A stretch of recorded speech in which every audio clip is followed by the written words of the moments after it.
AITA for buying my childhood home out from under my parents at auction and not telling them it was me until closing day. Long one, but stick with me. When I, 31M, was 19, my parents cut me off completely. No calls, no holidays, nothing.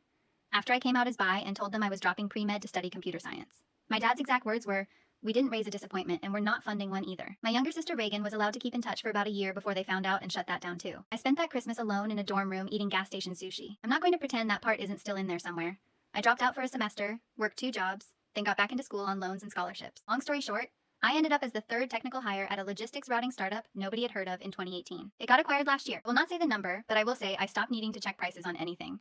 And my financial advisor now has opinions about asset diversification instead of just, please don't overdraft. I hadn't spoken to my parents in 12 years. Then 3 months ago, my sister, who I quietly reconnected with about 5 years ago, behind our parents' backs, told me our parents were underwater on the house, my old childhood home, and it was going to public auction after missing payments for a year. Dad's business had collapsed post-COVID and they'd never recovered. She wasn't asking me to do anything. She just mentioned it. I looked up the auction.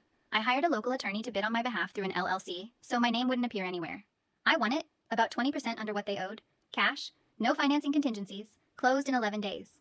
My parents did not know who bought it until closing day, when the attorney told them representation was required to be disclosed to the outgoing owners per state law, and handed them paperwork with my name on the LLC's ownership disclosure. My mother called me sobbing for the first time in over a decade. My father hasn't called at all, but sent a 2-paragraph email calling it a cruel and calculated humiliation, and saying I used their worst moment as a stage for revenge.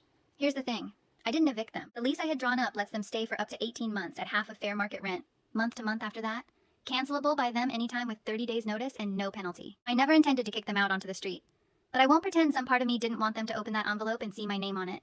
Reagan thinks I did the right thing by not making them homeless, but the wrong thing by making it a gotcha, instead of just quietly helping or staying out of it. My mom wants to reconcile like nothing happened.